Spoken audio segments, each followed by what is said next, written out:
TBS 한민족 방송을 사랑해 주시는 동포 여러분, 안녕하셨습니까? 보고 싶은 얼굴, 그리운 목소리, 이소연입니다. 4월 5일 고국에서는 식목일이자 절기상 청명입니다. 중국에서는 청명절이 4대 명절 중에 하나로 포함될 정도로 아주 중요한 명절이잖아요. 청명절이 돌아가신 조상님을 기리는 날이니까 그만큼 조상을 중요하게 생각한다는 그런 뜻이 담겨 있겠죠. 이맘때면은 또 봄이 아주 성큼 우리 곁으로 다가오기도 합니다. 그러니까 온 가족이 함께 조상님께 성묘도 하면서 아름다운 봄날의 풍경도 만끽하셨으면 좋겠네요. 자, 오늘 첫 곡은 백설희의 노래 준비해봤습니다. 가는 봄, 오는 봄.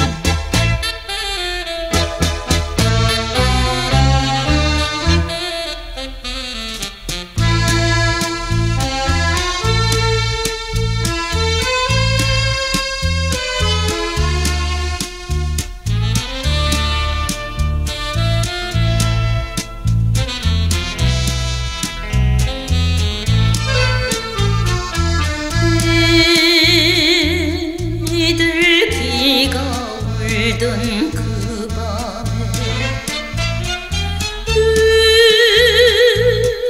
눈보라가 치던 그 밤에 어린 몸 갈 곳 없어 낯선 거리에 매이네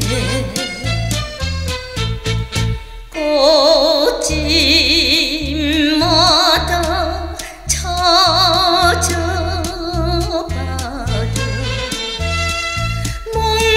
목매이게 불러봐도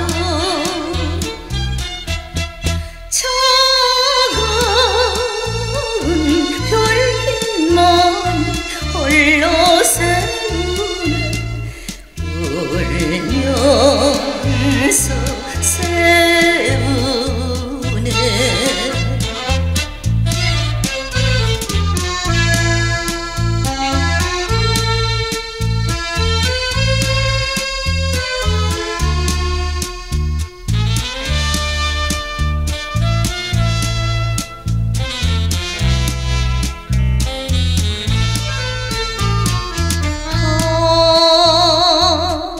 하늘마저 울던 그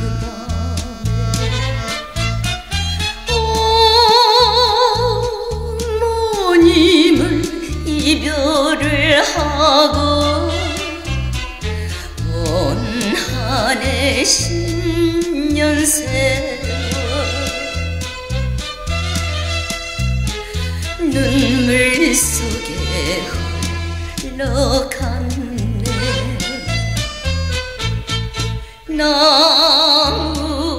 나무에게 물어봐도 돌뿌리에 물어봐도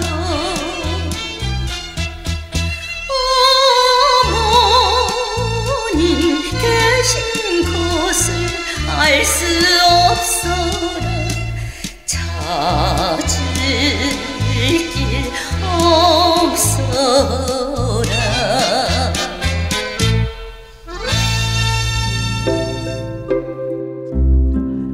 동포 여러분의 편지 사연으로 함께하는 시간 행복우체통입니다. 화요일에 행복우체통 홍익대학교 글로벌 경영학과 전춘화 교수님과 함께합니다. 어서 오세요. 안녕하세요. 자, 오늘이 고국에서는 식목일이자 절기상 청명. 이 한국에서는 이 청명이 절기 중에 하나입니다마는 중국에서는 청명절이 4대 명절 중에 하나로 들어간다면서요? 네, 맞아요. 네. 그리고 청명절은 연휴도 있어요. 3일씩 네네. 쉬고 조상의 묘소를 찾아서 또 이제 조상 묘소를 돌보고 하는 행사도 하고 또 묘소가 없는 사람들은 사거리 예를 들어서 묘소가 있지만 뭐 먼데 있거나 네네. 아니면 요즘은 또 묘소가 없으신 분들도 계시잖아요. 네. 그러면 그 대로변에서 사거리에 나와서 종이돈을 이렇게 태우면서 조상을 네네. 기르는 이런 날입니다. 네. 아, 그렇군요. 뭐 방법이 여러 가지가 있겠네요. 그럼 직접 성묘를 가시는 분도 계시고 네. 너무 멀면 사거리에서 태운다, 돈을. 네, 맞아요. 네. 그래서 청명절 기간에는 산소가 있으신 분들은 대부분은 산소로 가는 거건데 3일씩 쉬다 보니까 예를 들어서 나는 북방에 산소가 있는데 네. 부모님 산소가 있는데 본인 남방에 있다. 네네. 그러면 사실 갈 수가 없잖아요. 그렇죠. 이럴 때는 자기 있는 지역에 보통 이제 사거리에서 왜냐하면 종이돈이나 이런 걸로 산에가 막 태우면 불날 수도 있고 하니까 네. 사거리에서 도로에서 약간의 음식을 준비하고 그다음에 이제 보통은 종이돈을 네네. 태우는. 그래서 청명절 다음 날 되면 사거리에 거의 이제 청소를 해도 종이돈 태우는 흔적이 동그랗게 다 남아 있거든요. 그렇죠. 네. 네. 그럼 다른 풍습은 또 뭐 특별한 게 있나요? 풍습도 여러 가지인데 제가 아는 분들은 예를 들어서 그 보통 묘소에 가시는 분들 보면 그 묘소에 가서 뭐 풀도 뽑고 네. 그다음 또 그 부모님이 생전에 좋아하시는 음식을 네. 보통은 남자분이라면 담배 정도를 가지고 네네. 이제 태워드려요. 그리고 술을 가져가고 약간의 음식을 준비해서 네. 같이 가서 거기에서 뭐 좀 얘기도 나누고 그쵸. 이렇게 오고 연변 지역에 제가 아는 친구들은 그 친척들이 다 산소에 모여요. 네. 그래서 모여서 이게 중국식 습관은 아닌 것 같은데 산소에서 정말 봄에 이제 산책 나가듯이 네. 친척들이 식사를 하고 같이 웃고 그다음에 음식 얘기 나눠 나누고 먹으면서. 예, 네. 그런 모임을 가족 모임을 크게 하거든요.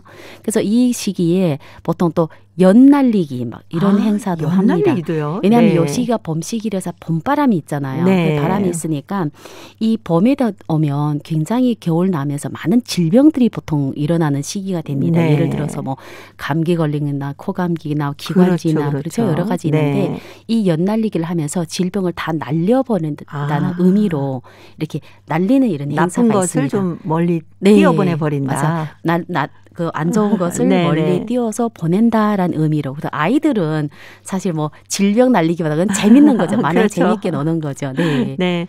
저희는 보통 연날리기를 그 설날부터 정월 대보름 네. 요때 굉장히 많이 하거든요. 예. 근데 중국도 보니까 그 뉴스를 통해서 보니까 연의 모습이 정말 대단하던데요. 중국은 연 네. 모습이 정말 그냥 한국에서는 대부분은 뭐 새나 이런 네. 걸 본다면 중국에 이제 특별히 연 날리기를 잘하는 이런 그 공예품을 잘 만드는 지역 가면 정말 연이 뭐 용이 하늘에 날아다니는 경우도 있고 네네. 뭐 이렇게 발이 많은 그 우공인가요? 그런 벌레 같은 거를 네, 굉장히 네네. 길게 해서 날리기. 크게. 네, 그리고 또 연 날리기 대회도 있거든요. 네. 저는 어릴 때 기억에 이제 동네에서 연을 날린다 하면 보통 이제 아이들이 날린다는데 그게 아니라 잘 날리는 분 다 성인들입니다. 네. 그분들이 나와서 그것도 손수 만들어 가지고 네. 연 날리기 대회에 나와 가지고 시합을 하고 그랬거든요. 네. 아무래도 연휴를 이렇게 주면은 그래도 꽃 구경 가시는 분들도 계신가요? 네, 그렇죠. 그래서 연휴를 주게 되면 네. 가족들이 이제 청명절 지나고 나서 사람들이 이제 또 청명절에 먹는 음식도 있잖아요. 네. 이제 뭐 여기 예를 들어 뭐 청단자라든지 이런 그 음식을 간단하게 만들어서 같이 식사도 하고 또 밖에 이 시기에 특별히 이제 봄꽃이 약간 이제 피면서 네. 좀 밖으로 산책하기 좋은 시기입니다. 그렇죠. 요즘은 사실 코로나 때문에 산책이 네. 좀 어려운 상황이긴 하는데 이전에는 산책을 잘 갈 수 있는 시기니까 이제 야외에 근교에 가서 같이 네. 돗자리 펴고 네. 뭐 음식 먹고 나누고 이야기하고 뭐 연인들은 이제 즐겁게 그렇죠. 네, 데이트를 하고. 하고 예, 이런 식입니다. 네. 청단자는 뭐예요? 청단자는 사실 저는 이게 약간 좀 그 지역마다 좀 다르긴 하는데 네. 이 청단자는 식물을 으깬 다음에 그 즙을 짜내 가지고 마치 네. 저희들이 먹는 그 쑥떡처럼 쑥떡. 네, 네네. 색깔은 약간 쑥떡 그런 색깔인데 네. 음식에 즙을 짜낸 다음에 찹쌀 가루가 버무려서 반죽을 만들고 그 안에 팥 앙금을 넣는 겁니다. 네네네네. 그래서 이거를 먹으면서 또 약간 달달한 맛이면서 또 그 풀 냄새가 있으니까 쌉쌀한. 많이 네. 먹어도 그렇게 질리지 않는다고 합니다. 네. 그러니까 우리나라에서 얘기하면 이제 쑥떡 안에다가 팥 앙금을 집어넣어서 예, 예. 달달하게 만든다. 이렇게 네, 얘기할 수 맞아요. 있겠네요. 약간 그것과 비슷하는데 여기 청단자가 이제 식물인데 짱마이차오라는 식물이거든요. 네. 근데 사실 이거는 제 지역에서는 청단자를 먹지는 않아요. 그래서 이게 약간 이제 상해, 항주, 네. 저 남방 지역에서 남쪽에. 남방 지역에서 먹는 음식인 것 같습니다. 네, 동파라분께서는 이 청명절을 지금 어떻게 보내고 계신지 참 궁금합니다. 청명절에 얽힌 재미있는 얘기 있으시면 저희 행복우체통으로 보내주시기 바랍니다. 자, 오늘 행복우체통은 첫 번째 사연이 중국 요녕성 대련시 최지현 학생이 보내왔습니다. 진달래를 따라 연변으로라는 글인데요. 전춘아 교수님이 먼저 소개합니다. 연변에서 봄날이 빛을 제일 짙게 보여주는 5월에 진달래꽃을 따라 연변을 찾아가게 된다는 것은 과연 기쁨이 아닐 수 없다. 이번 여행은 할아버지 할머니와 5일절 휴가하는 엄마 아빠까지 온 집 식구가 함께하는 멋진 여행이었다. 70평생 이곳에 살아온 할아버지가 당연히 이번 여행이 향도였다. 이튿날 우리는 진달래가 만발하는 남산에 올랐다. 아이고, 용정이란 곳은 별다른 자랑은 없고 그저 천지꽃이 자랑이란다. 할아버지는 옛날 부르던 습관대로 진달래꽃을 천지꽃이라고 불렀다. 내가 진달래꽃을 보는 첫 순간 어쩐지 신기한 생각부터 들어 나는 보고 또 보았다. 이런 생각으로 내가 꽃밭 속에 들어가 놀고 있을 때 조선족 한복을 곱게 차려입은 한 여자아이가 나한테로 뛰어오며 내 이름을 불렀다. 자세히 보니 나의 유치원 친구 영희였다. 영희구나. 난 진달래꽃 구경 왔어. 조선말로 서투럽게 대답하는 나의 마음은 조마조마했고 안타까웠다. 영희와 나는 3살 때부터 령정 상업유치원에 같이 자랐다. 할아버지는 내가 대련에서 태어나 중국말밖에 모르는 것을 보고 나를 령정으로 데려가 조선족 유치원에 보내주었다. 그 후 내가 8살 되어 아빠 엄마가 계시는 대련으로 돌아가 한족 학교에 다니게 되자 우리말과 글을 까맣게 잊어버렸다. 영희와 어쩌다 만나 하고 싶은 말도 많았으나 아쉽게 헤어지게 되었다.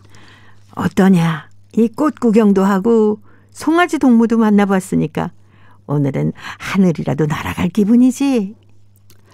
그런데 이번 여행에서 내가 우리말을 모르다 보니 마치 눈뜬 소경과 같고 말하는 벙어리와 같았어요. 아이고, 이건 네가 그런 걸 알아차리다니. 이젠 다 컸구나. 할아버지는 도리어 나를 칭찬하여 주었다. 나는 진달래 고향이 산천을 굽어보며 우리 조상들이 슬기로운 지혜로 창조된 우리말과 글에 대한 높은 긍지와 자부심을 갖고 우리말과 글을 꼭 열심히 배워야겠다고 다짐했다. 이것은 내가 해낼 수 있는 일이다. 꼭 해내고야 말 테다. 네, 중국 요녕성 대련시 최지현 학생이 보내왔던 진달래를 따라 연변으로라는 글이었습니다. 하기는 이 언어라는 게 자주 사용하지 않으면 자꾸 잊어버리지 않습니까? 그렇죠. 네. 그리고 또 이 중국에 살다 보면 예를 들어서 연변이나 연변 지역 살게 되면 간판도 조선말로 되어 있고 네. 또 내가 조선말을 하지 않더라도 많은 사람들이 조선말 그렇죠. 하니까 네. 듣고 들을 수도 있고 방송에서도 쉽게 이렇게 방송을 조선말로 들을 수 있는데 네. 대련이나 이제 연변 지역을 떠나게 되면 네. 일단 조선말로 접할 수 있는 기회가 굉장히 적거든요. 적군요. 네, 본인이 친척이나 아니면 가족. 근데 우리가 하루에 학교 다니다 보면 네. 부모님과 하는 말도 사실 상당히 제한되어 네. 있거든요. 생각보다 많지 않아요. 네, 그러다 보니까 잊어버릴 수밖에 없는 거죠. 네. 근데 편지를 보내온 우리 지연이 학생이 5일절 휴가를 맞아서 가족과 함께 연변으로 이제 진달래 꽃 구경을 갔는데 한국에서는 5월 1일이 근로자의 날이거든요. 네. 네, 중국에서는 5.1절 하면 똑같습니다. 어떤 날인가요? 근로자의 날인데 근로자의 우리가 날? 노동자 이렇게 해서 네. 노동자의 노동절. 날 이렇게 네. 되어 있습니다. 그래서 이 날은 국제 노동자의 날로 이제 지정되어서 네네. 중국에서 상반기에 제일 길게 연휴를 설날 다음에 사실 5.1절을 쉽니다. 네네. 그래서 설날 때는 가족끼리 모인다면 5월 1일 2주는 보통 이제 결혼이나 뭐 이제 큰 행사를 입대하고 아니면 뭐 여행을 가거나 네. 예, 이래서 제가 이제 2009년도에 한국에 왔는데 그 네네. 전에는 공식적으로 저희 한 7일 근데 앞뒤도 토일을 네. 앞에서 먼저 보강을 하고 하다 보니까 9일씩 쉰 적도 있습니다. 그렇겠네요. 네. 네. 근데 보통 그 한국에서는 3월 달에 이제 진달래가 이렇게 피어나기 시작하고 그 예쁜 분홍이 막 하늘하늘 거리는데 중국에서는 아무래도 더 북쪽이다 보니까 그렇죠. 5월쯤 돼야 진달래가 피는 네. 모양이에요. 중국은 여기보다 위도상 더 높기 때문에 네. 그것도 산도 사실 낮지 않잖아요. 그러다 예, 예. 보니까 요 시기는 아직까지도 겨울에서 약간 벗어나서 한 4월 말 5월 달 돼야 꽃구경을 간다 이런 네. 느낌이 있습니다. 그리고 그렇군요. 실제 저는 또 더 북쪽에 흥룡강서에 네네. 자라다 보니까 5월 달까지는 항상 내복을 입는 그래서 5월 되면 네. 내복을 이제 슬슬 벗어야지 이런 생각. 아. 10월 되면 또 다시 내복 입고 그래서 5월까지는 봄이란 느낌이 없어요. 아, 그렇군요. 네. 네. 고국에서는 5월이면 그냥 뭐 가장 봄이 제일 예쁘게 무르익었을 때가 5월이잖아요. 네. 네, 장미도 피고 온 나무들이 초록으로 다 갈아입어서 정말 사랑의 달 5월 이렇게 얘기를 하는데 연변에 진달래가 그 주화 아닙니까? 그렇죠. 그리고 이제 저희 부모님이 지금 연변에 계시거든요. 네. 그러다 보니까 5월 되면 정말 이제 너인하면 좋아하진 않는데 네. 그 많은 단체나 협회에서 꽃단장을 해가지고 진달래꽃을 보러 다니거든요. 네. 그래서 정말 아름다운 진달래와 그 할미꽃, 웃음꽃 되는 사진들이 만발하고 있는 곳입니다. 네. 그러겠네요. 진달래 꽃구경도 가시고 그리고 아무래도 날씨가 따뜻해지니까 네. 소풍 가시기 좋을 때 아닙니까? 그리고 또 연변주에서 다양하게 진달래꽃 행사를 네. 많이 하기 때문에 이 시기 되면 사람들이 다 이제 진달래꽃을 보러 가야 된다는 생각을 가지고 있습니다. 네. 어떤 행사를 합니까? 뭐 진달래꽃 축제 뭐 네, 이런 맞습니다. 거 하겠네요. 진달래꽃 축제를 진행을 하고 또 진달래꽃으로 이전에는 저희들 꽃으로 이제 그 떡도 만들었잖아요. 네, 다양한 그 진달래 꽃으로 하는 행사를 더 진행을 하는 거죠. 예를 들어서 꽃차 만들기 하거나 네. 뭐 꽃으로 무슨 화전을 만들거나 이런 네. 행사. 저도 사실 오랫동안 못 가가지고 이제 항상 진달래 꽃을 필 때 되면 제가 한국에서 학교에서 강의하는 시기니까 네. 언젠가 기회 있으면 꼭 한번 축제 다녀오고 싶습니다. 네. 한국에서도 진달래꽃 축제 많이 하거든요. 진달래가 많이 필 때 되면은 그 진달래 꽃 구경 가시는 분들이 상당히 많아요. 네. 가까운 서울 근교 부천에도 가면은 그 진달래꽃이 아주 유명합니다. 아, 그래요? 예. 그거는 이제 꼭 가볼라 그리고 가야 되겠네요. 강화도 쪽에 가도요. 거기 고려산이라고 있는데 네. 거기도 진달래꽃이 정말 대단해요. 그러면 네. 이 시기가 거의 뭐 잘 피어 있는 시기겠네요. 그렇죠. 네, 놀러가 봐야 되겠어요. 저는 네, 이제 한번 꼭 보통 가보시기 바랍니다. 이제 벚꽃을 항상 이제 유튜브나 이런 데 보면 많이 이제 소개를 네. 하니까 진달래꽃을 생각을 안 했는데 네, 올해는 네. 이번 주 날 잡아서 한번 가봐야 되겠습니다. 예, 그리고 가까운 곳은 그 경기도 고양시 있잖아요. 일산 쪽에 네. 그쪽에 서운흥이라고 있는데 네. 그쪽에도 아주 진달래가 상당히 아름답게 많이 고양시는 피어 있습니다. 사실 저희들 그 꽃 구경을 네. 많이 갔거든요. 그렇죠. 근데 진달래꽃보다는 일산에. 네. 그럼 이번에도 그쪽으로 가면 한 번에 많은 꽃을 볼 수 있겠습니다. 네. 그리고 부천에 그 또 원미산이라고 있어요. 네. 거기에서도 진달래꽃 축제를 열기도 하니까. 부천은 또 어떻게 보면 동포들 사는 지역하고 많이 멀지 살고 않으니까 계시죠. 네. 네, 시간 되면 꼭 놀러 가서 보면 그럼 고향 생각도 많이 나시고. 그렇죠. 네. 뭐 물론 다른 꽃도 참 아름다운데 우리가 어릴 때 자주 보던 꽃을 네. 보면 고향 생각에 어릴 적 추억 생각나니까 그렇죠. 너무 좋죠. 그리고 또 오늘 편지를 보내온 우리 최재현 학생, 우리 말과 글을 잘 배워서 사용을 하겠다라고 얘기를 하는 거 보니까 괜히 마음이 뿌듯하고 옆에 있으면 머리라도 쓰다듬어주고 싶은 네. 그런 생각이 드네요. 그 부모님과 할아버지 교육이 진짜 대단한 것 같습니다. 네. 특히 또 진달래 하면은 그 김소월의 시 진달래꽃 아시죠? 네. 네. 노래로도 많이 불려지고 있는데 오늘은 마야의 노래 진달래꽃 준비했습니다. 나보다 가실 때는 말없이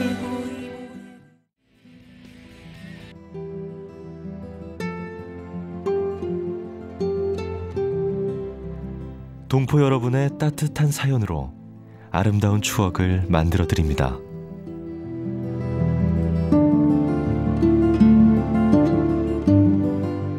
보내실 곳은 대한민국 서울특별시 영등포구 여의공원로 13 KBS 한민족방송 보고 싶은 얼굴 그리운 목소리 담당자 앞이고요.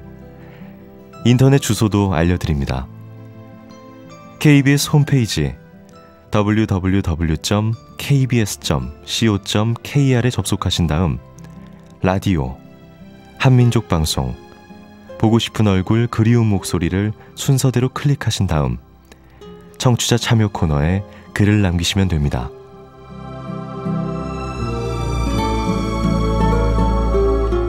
정다운 이야기와 아름다운 음악이 있는 보고 싶은 얼굴 그리운 목소리, 동포 여러분과 늘 함께하겠습니다.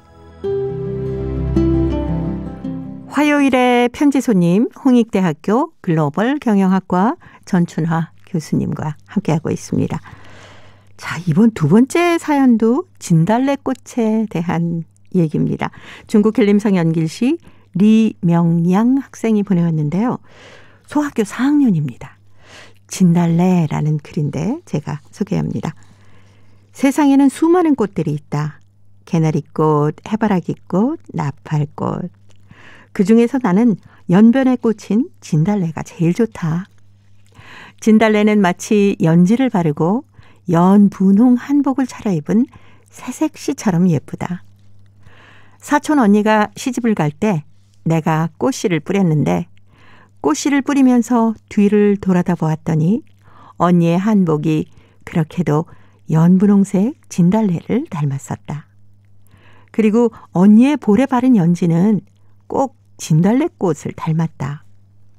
이러고 보니 참 진달래는 수줍은 색시를 닮았다.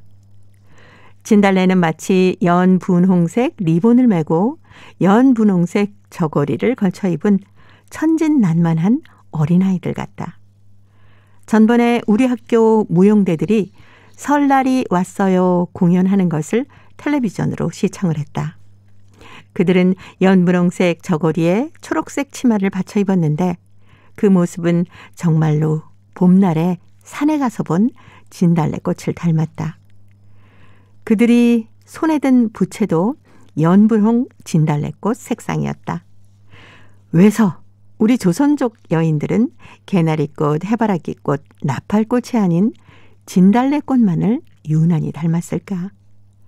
진달래의 겉모습만 닮은 것이 결코 아닐 것이다. 이른 봄에 일찍 피어나는 정신, 그 의지력도 닮았다.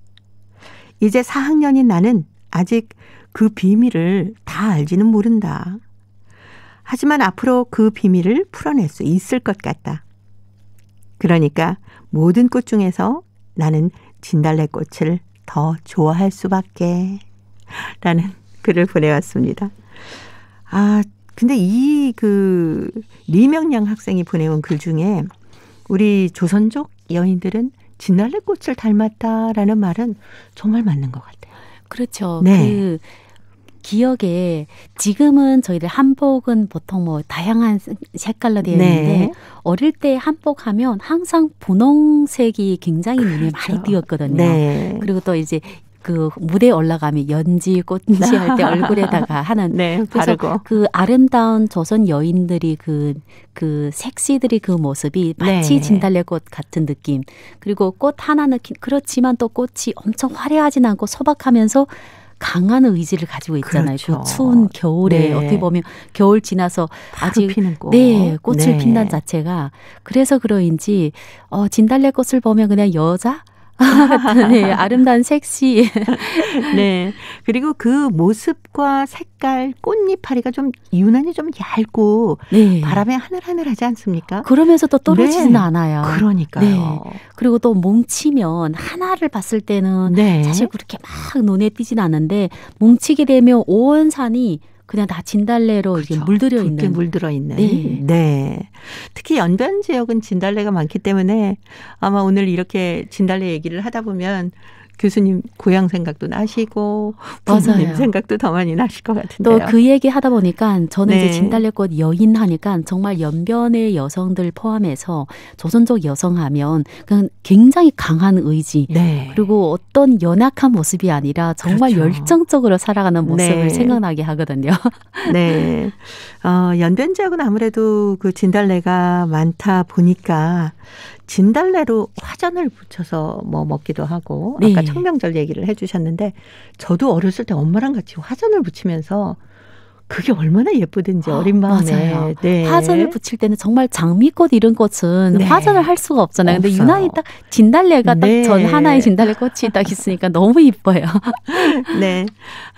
이 진달래꽃이 만발하는 좋은 계절 동포 여러분 진달래 마음껏 즐겨보시기 바랍니다.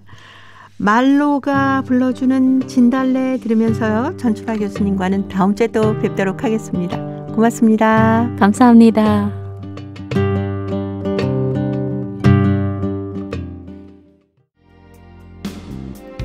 KBS 한민족 방송은 7천만 온결의 꿈을 담습니다. 지구촌 곳곳으로 뻗어나간 한민족의 중심 채널 KBS 한민족 방송은 더 나은 미래를 위한 초석이 되고자 합니다. 여기는 대한민국 서울에서 보내드리는 KBS 한민족 방송입니다. KBS 한민족 방송 보고 싶은 얼굴 그리운 목소리 듣고 계십니다.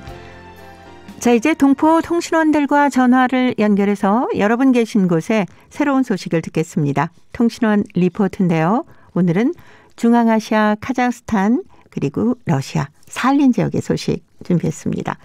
먼저 카자흐스탄의 김상욱 통신원 만나보겠습니다.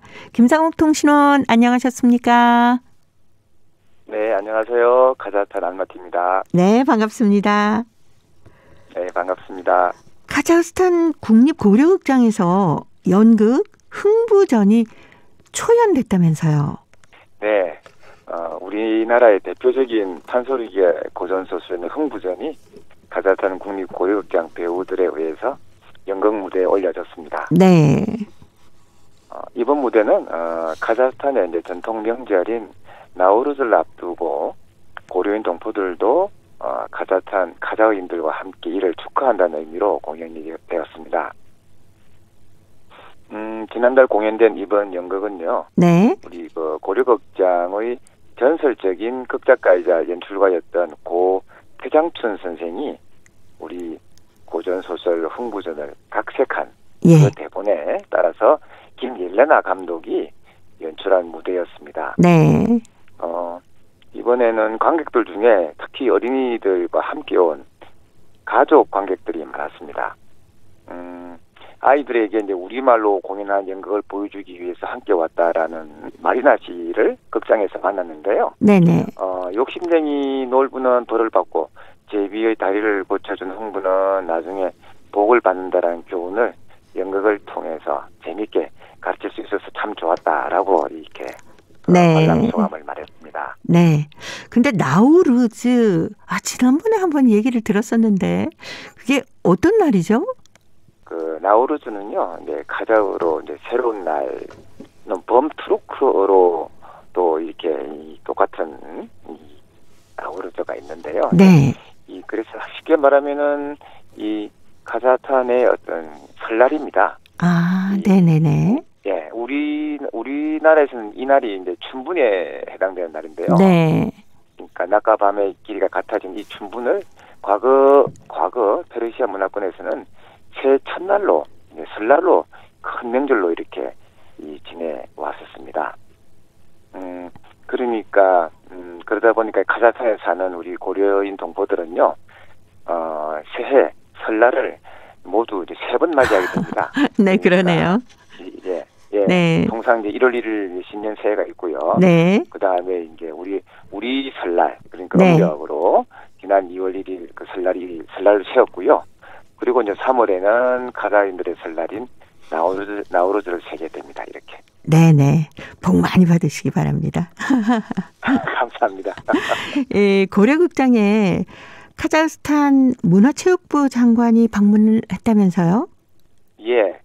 아시다시피 카자흐스탄에는 120여 소수민족이 함께 사는 다민족 국가이지 않습니까? 네. 그래서 이 카자흐스탄에는 소수민족 극장이 있고 그중 하나가 우리도 고려극장이고 역사와 전통을 자랑하는 네. 고려극장이고 이 고려극장에 카자흐스탄의 문화체육부 장관이 또 나우루즈를 앞두고 방문했다는 것은 우리 고려인들의 이제 위상과 또 고려극장의 위상이 그만큼 카자흐스탄 내에서 아주 높다는 것을 의미하는 거기 때문에 그래서 이 소식을 좀 전하고자 합니다. 네.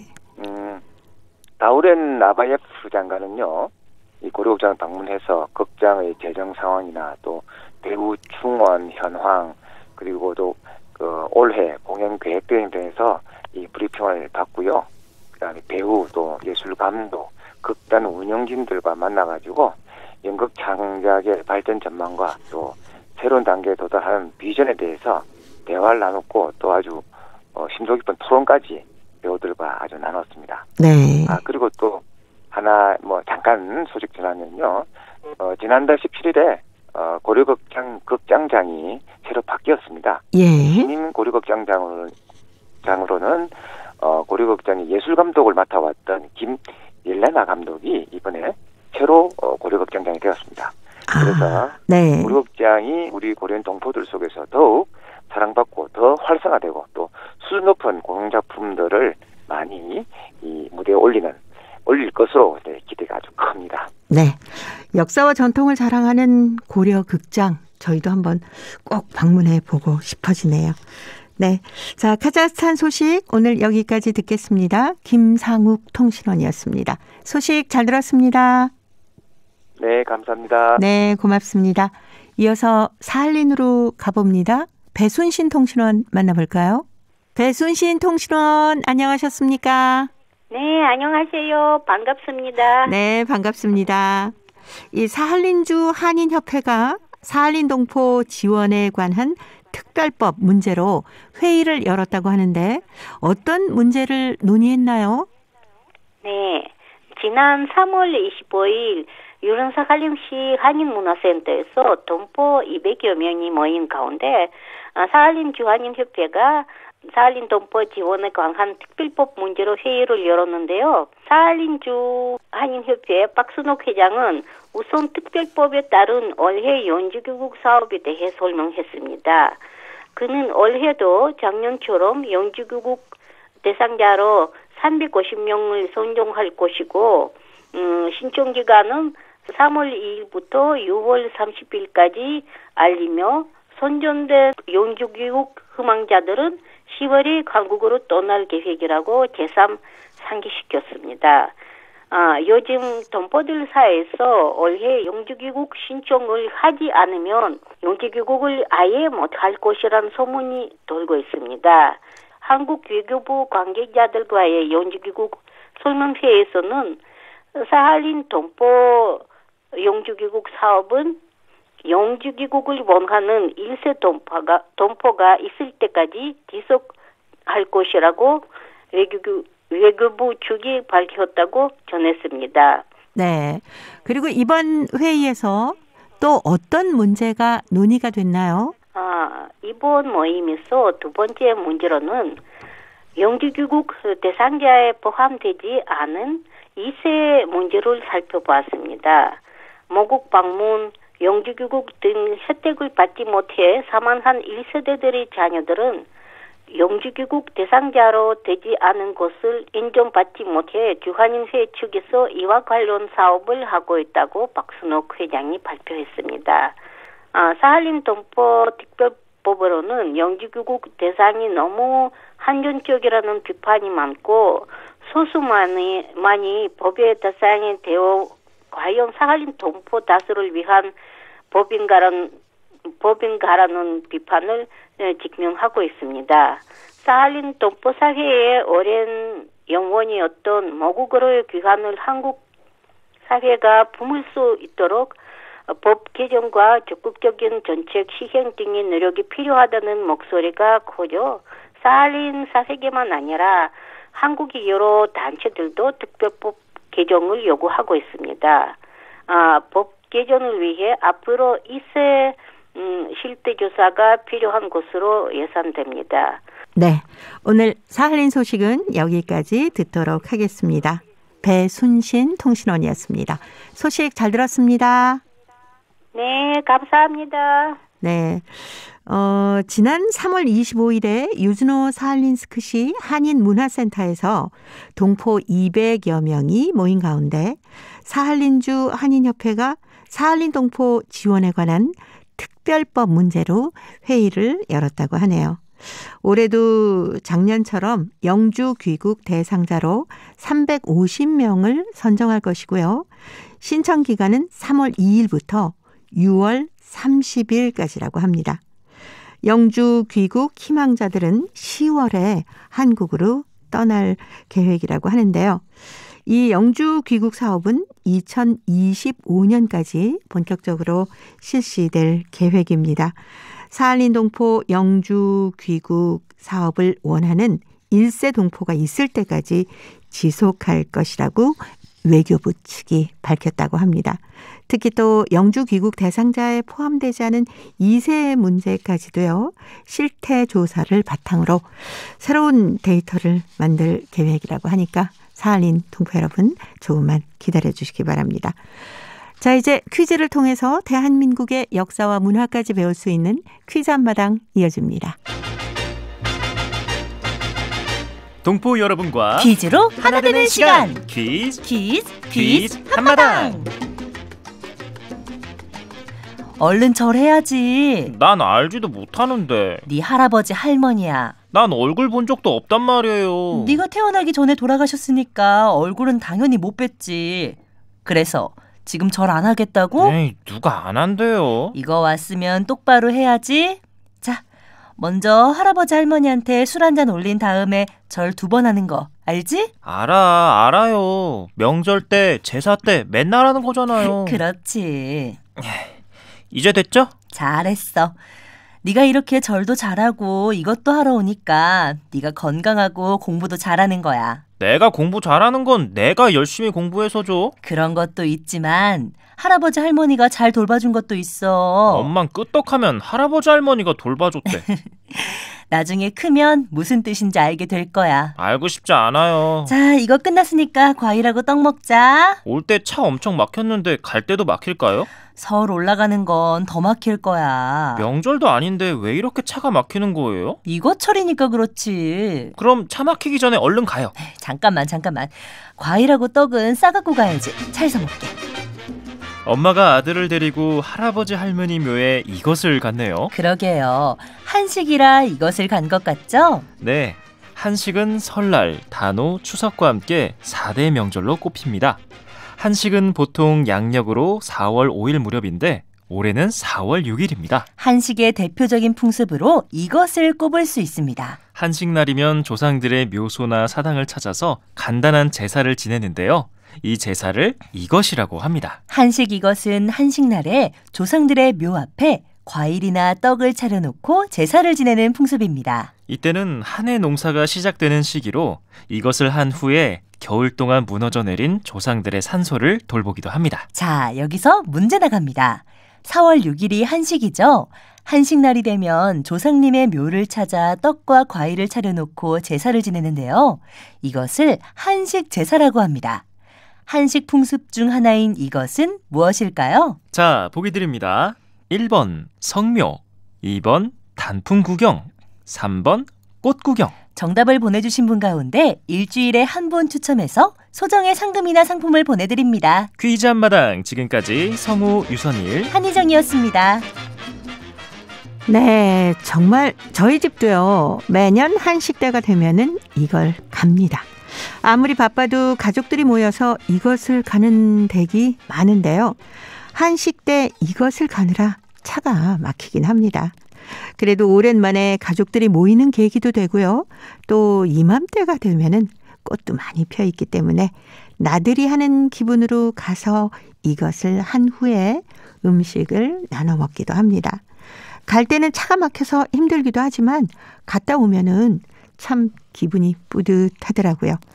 동포 여러분께서도 한식 되면 이것을 하시는지 궁금합니다. 이것에 얽힌 추억도 행복우체통에 보내주시기 바랍니다. 정답은 KBS 홈페이지에 접속하신 다음에 라디오 한민족방송 보고 싶은 얼굴 그리운 목소리를 순서대로 누르시면은 청취자 참여란이 있습니다. 여기에 정답도 적어주시고 행복우체통의 사연도 가득히 채워주시기 바랍니다.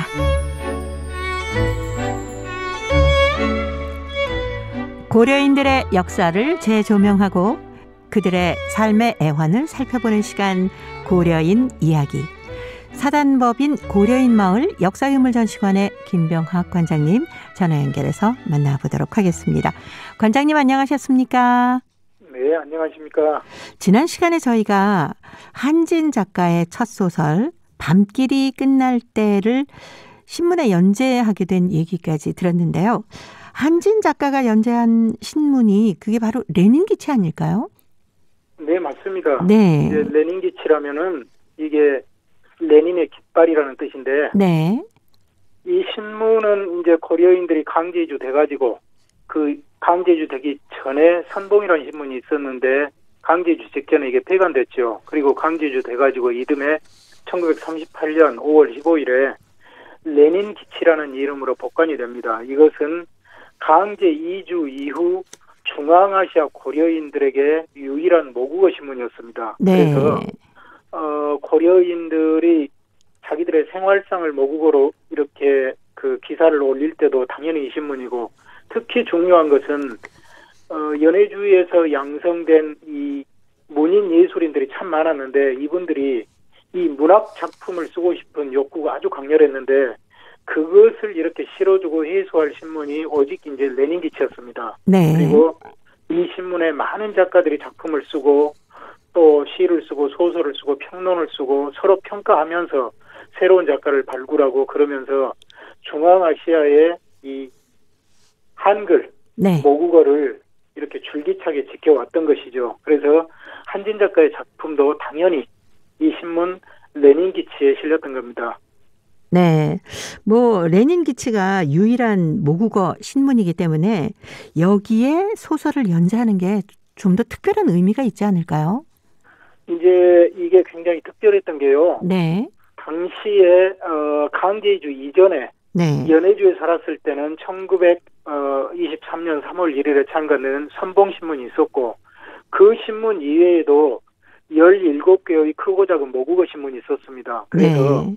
물론 선봉신문이 가장 널리 가장 광범위하게 읽혔고 거기에 이제 문해페이지가 만들어져서 많은 작가들이 등단하고 또 평론가들이 평가를 하면서 질을 높였지만은 다른 신문들이 많았기 때문에 그게 이렇게 절실하거나 간절하지는 않고 작가들이 모국어로 작품을 발표할 수 있는 지면이 두루 존재했죠. 그런데 강제이주 이후에는 오직 이 레닌기치 하나만 남게 됐는데 네. 많은 작가들이 이 신문에 글을 싣자면은 그래서 당연히 경쟁이 치열해질 수밖에 없지요. 예. 이 신문은 더구나 1938년 5월 15일에 창간됐을 때 타블로이드 크기의 지면 2개밖에 안 됐어요. 앞뒤 일면. 네.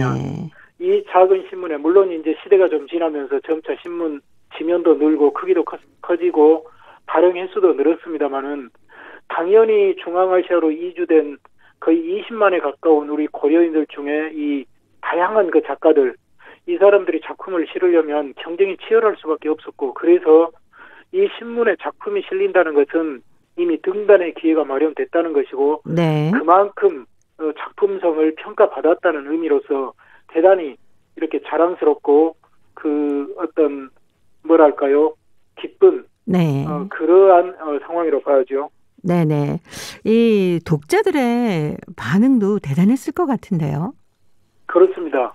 역시 이 신문의 작가들도 열심히 썼지만은 네. 또 많은 그 당시에는 이 모국어를 알고 평가할 수 있는 그 인재풀이 굉장히 컸죠.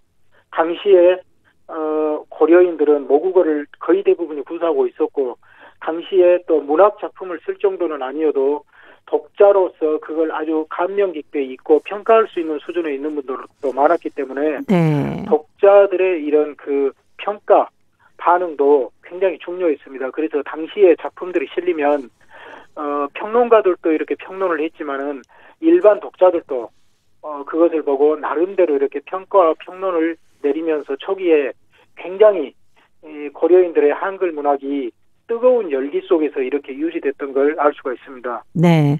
어쩌면 이런 그 글들을 통해서 망향을 달랠 수도 있고 모국어를 공부하는데도 한 몫을 했을 것 같아요. 그렇습니다. 이제 초기에는 모국어를 강제주 상황을 봐야 되는데 신문과 함께 고려인들의 그 3대 문화기관 중 하나인 고려사범대학교 최고의 모국어 전문기관도 강제주 됐는데 이것은 이듬해부터 소련 정부에서 모국어 사용을 못하게 해서 금지시켰기 때문에 이 학교는 사실상 없어져 버렸어요. 그러다 보니까 이 일반 학교들도 덩달아서 모국어 학교를 폐쇄하게 되고 연쇄작용이 일어난 거죠. 그래서 이 고려인들이 모국어를 체계적으로 배울 수 있는 기관이 없어진 거죠. 그러면은 이제 모국어 신문, 오직 유일하게 신문을 통해서 그걸 익히고 또 문학작품을 보면서 이 모국어 구사 능력을 발전시키고 그럴 수밖에 없었기 때문에 신문이 나중에 이 모국어 교육기관의 기능까지도 짊어졌다고 볼 수가 있겠습니다. 네. 이 한진 작가는 소비에트 고려인 문학 2세대 작가라고 할 수 있을 텐데 2세대 작가들 중에는 누가 있나요? 이제 2세대라고 하면 1세대, 2세대 그 구분 기준이 있는데요.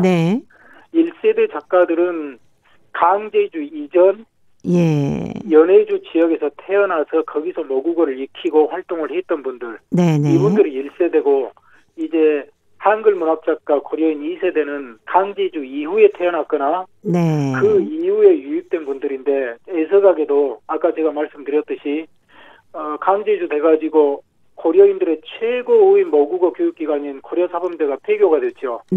아니 실질적으로 폐교가 됐죠. 이래서 모국어 교육 기능이 사라지니까 애석하게도 강제주 이후에 태어난 분들은 모국어로 물론 이제 태어나기는 강제주 이전에 태어났지만은 강제주 이후에 교육받은 분들은 모국어로 신문에서 그 기사를 쓸 수 있는 정도까지는 된 분들이 있었지만은 문학 작품을 쓸 수 있는 분들은 나타나지 못했어요.